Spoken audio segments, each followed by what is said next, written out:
What's going on, guys? Today we have a sculpt from Cosplay.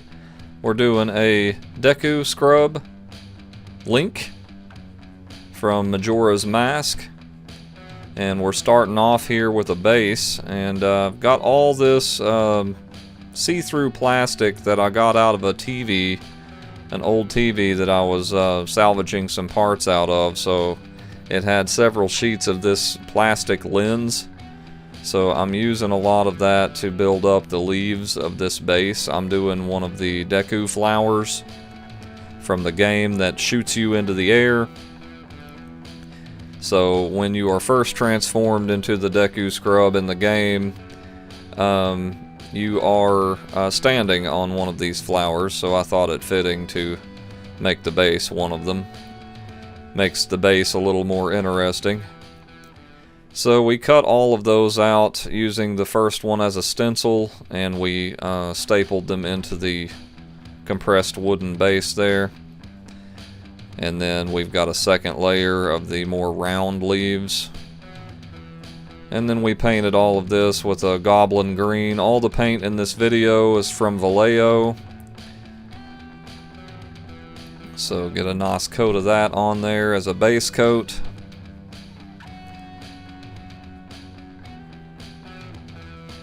And this plastic, your mileage may vary when you use like plastic like this to paint. This particular plastic had a shiny side and a matte side, so I'm painting on the matte side so the paint had something to stick to, and it did pretty good. And now we're on to painting the flower petals and getting those stapled on. All of these staples will be hidden by the yellow flower that's in the center.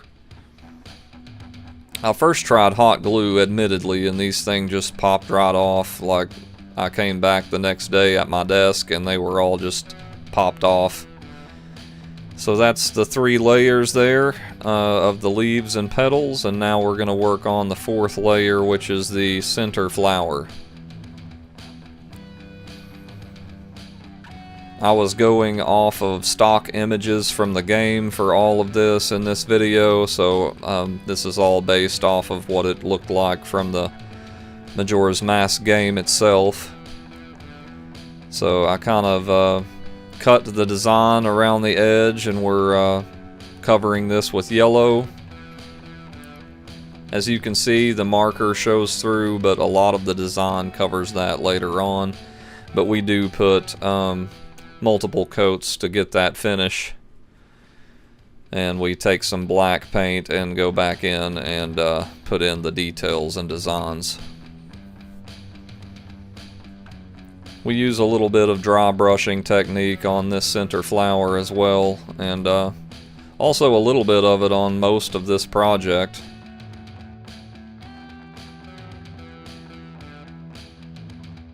Dry brushing is one of my favorite techniques because it's just so easy and it makes things look like really detailed with just a few steps.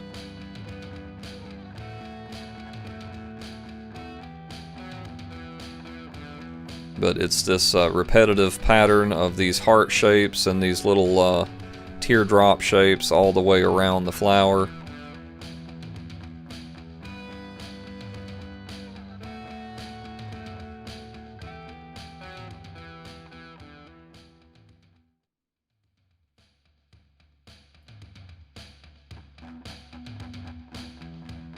And we continue to put in the design around the center there, and we dry brush a shadowing effect along the edges.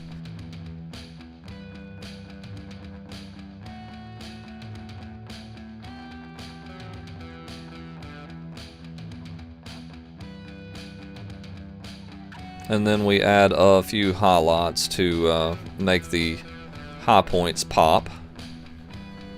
We do this with 2 different yellows. This one I mix some white with to make it brighter than the original yellow, and we go in there after this with a even brighter yellow,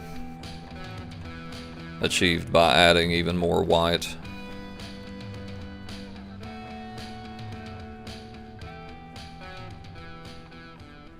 Add some highlights to the inner flower design there.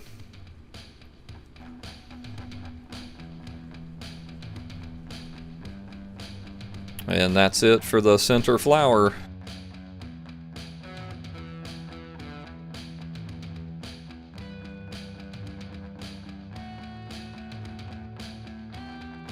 Okay, back to work on the base itself. We're adding some highlights to the flower petals, and all of the leaves are also going to get a treatment of detail painting with some of the lines across the leaves, and also some highlights along the edges. But on these flower petals, they have this little design on the edge, like a little bow shape, and then it kind of fades out towards the end.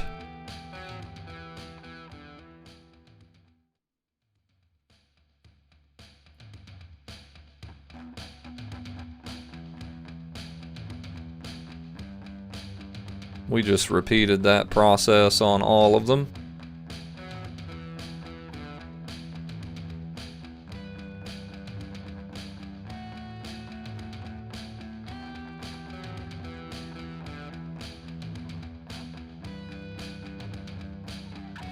And then, using some watered down dark green paint, we started adding the lines to the leaves.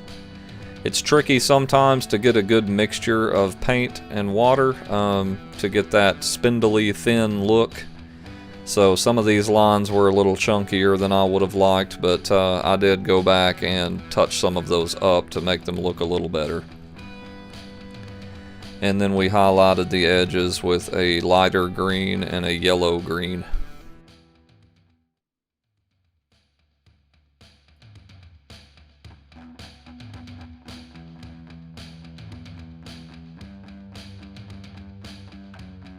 Here we drill the holes for the skeleton of the sculpture to go into so it can stand up.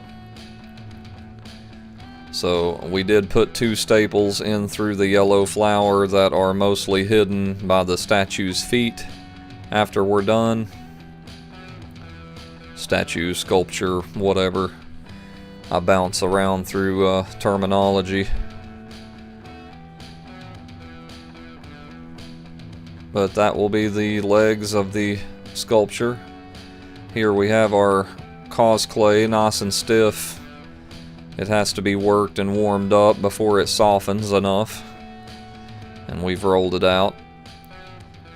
Most of this was just rolling out sheet after sheet of this and layering it onto a aluminum foil skeleton that was wrapped around the copper wire inner skeleton. So it's mostly aluminum foil. I do this to save money on clay. You can achieve the same amount of detail doing this if you just make the inside mostly aluminum foil. A lot of artists use this method.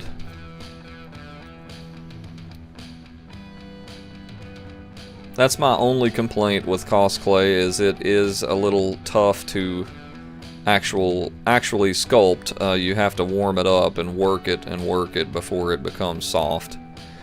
And this is the cause clay soft, so this is the softest variant they have. But the thing with really soft clay, I will add, is that it doesn't capture detail as well as a stiffer clay, so there's kind of a give and take there. But here we have the head wrapped around the foil, the base shape of the head anyway. And we're smoothing out some fingerprint marks on the table here, my desk. It's made of glass, so it's a very smooth texture that it puts on the clay.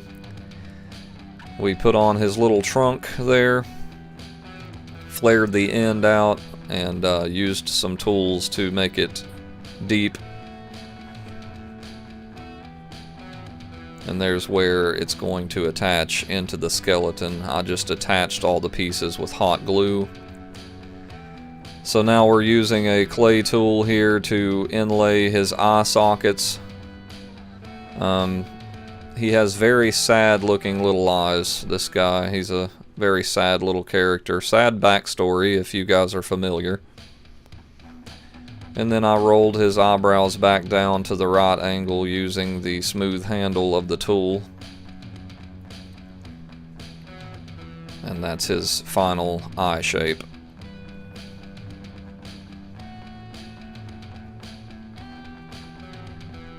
And this is the body that we built out of the copper wire and aluminum foil. We're putting the clay skin on, one piece at a time. I would say most of the clay on this is about 1/8 of an inch thick, 1/4 inch in some places. So I did put this in the oven for 30 to 45 minutes in between sessions here to save my progress and keep from messing it up as I'm going through the steps. So that's how the head will slide on. I do change the angle later on for him to look down a little more. Here's one batch going in the oven. Clay remains rubberized even after it comes out of the oven, but it can't be damaged as you're handling it. So here's the aluminum hat before the clay is added. He's got a really big hat, and it just so happens to look like a soup ladle.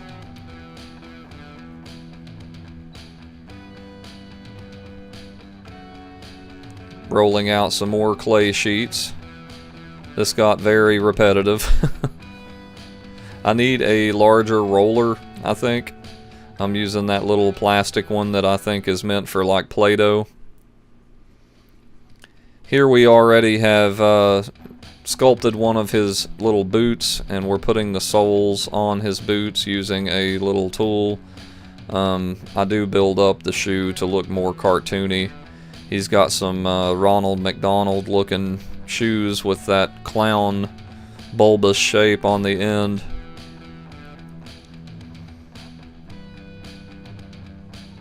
Also, you'll notice his kilt has been added. That's pretty straightforward. It was just a sheet of clay that I cut into a rectangle and wrapped around him. I did that same method for the trunks of his boots that go up his legs. They're just little triangular shapes, or rectangular, shapes that I cut out and rolled around his leg and attached to the top of the boots. And I took a tool to flare out the opening of the boots on the top.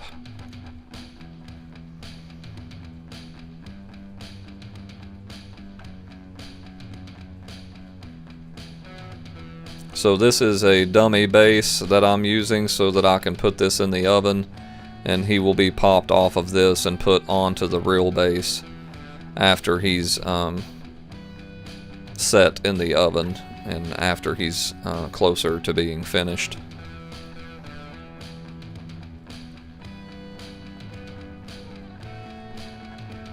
Okay, so here we're working on the first hand, the one that will be holding the flower. So I got a rough, like oven mitt looking shape, and then I just cut the fingers out with a tool here.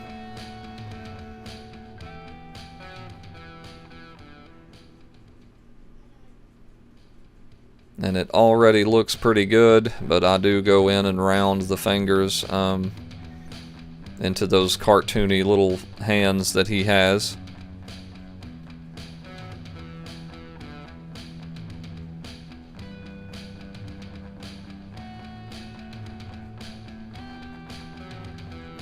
So I just like rounded them out to keep them from looking so boxy, and I kind of pinched the ends to look more realistic.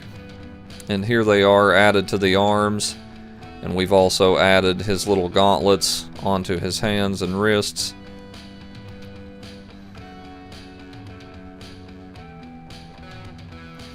So I added the hair locks on the forehead area there, Those are basically little pyramids that are elongated. I formed the flower on a piece of copper wire.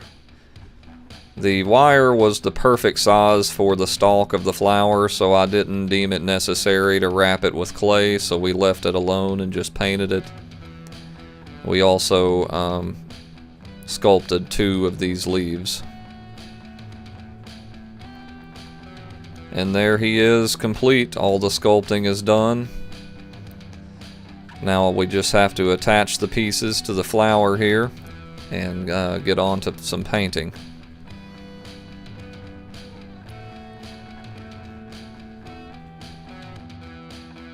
The biggest part on this sculpt was definitely the hat. It took a while to get all of that smoothed out and that little curl in the end, and that was probably the longest process. It's a little tricky to attach the hat to the head. I just, again, used hot glue after they were oven baked. You can use things like bacon bond and things like that as well. Here I'm putting on the black base coat. I do this to everything I paint. Miniatures, sculptures, projects. I always give things a base coat of black because it just makes it so much easier when it comes to adding your color on. It's so much more forgiving, and all the shadows are already there for you, so it just really looks good in the end. So I took a risk and did this while he was attached to the actual base, and I didn't manage to get anything on it, so that worked out.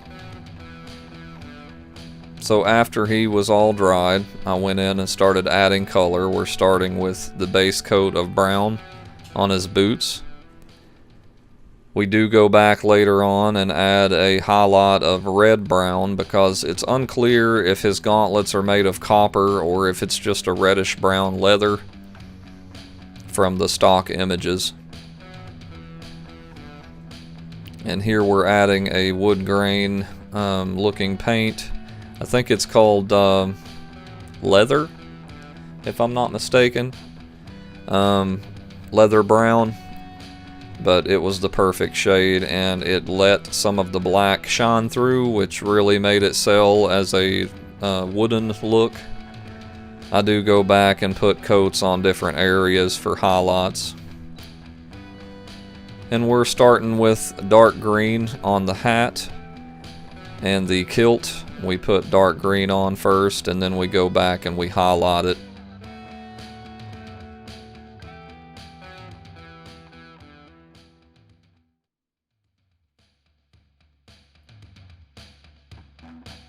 I really need to invest in getting some more just craft paint for this bulk painting because I'm using miniature paint. It's really heavy in pigment, awesome paint, but it will absolutely use up your paint quickly painting things of this size. So I should probably use cheaper crafting paint for larger projects like this and just use more coats if I have to.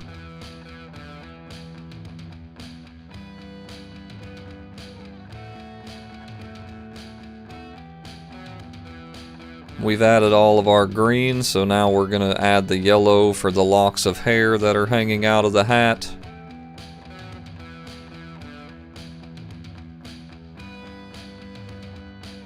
This got several coats. As you can see, it lets the black shine through a lot. That happens when you put lighter colored paint on top of a darker colored paint. It just tends to need more coats. And I go back and straighten up some of the mess ups with the opposing colors later on. We also gave his eyes a coat of yellow and the center of the flower, and we're moving on to some pink here. Got a little hot glue stuck.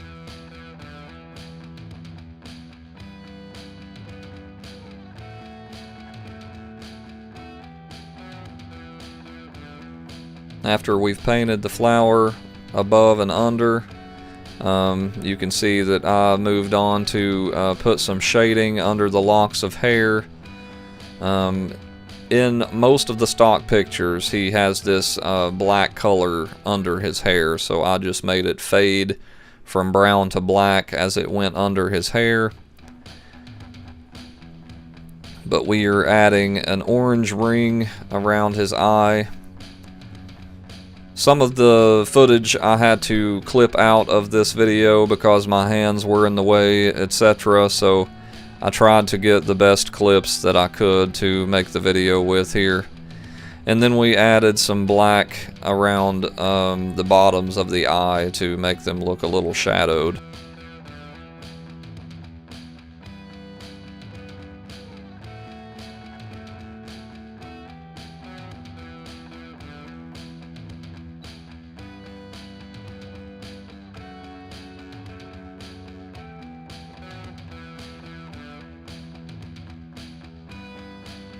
And here we have the finished piece, guys.